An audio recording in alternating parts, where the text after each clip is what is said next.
yr unig sy'n chi weld rhywbeth yma, heddiw yma.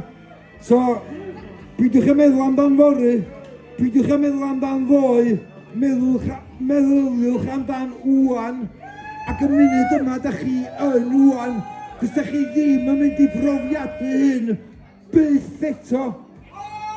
Yn ni'n gwneud hwn i cofio'r bobl sydd wedi bod, ac i cofio'r bobl sydd wedi ddod, ac y bobl sydd yma wwan.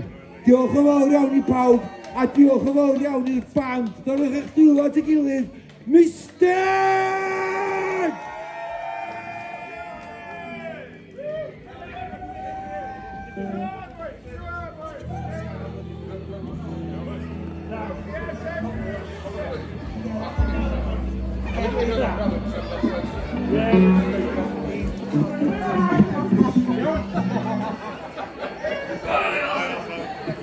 We're just at the conference there, we're gonna make it up as we go along.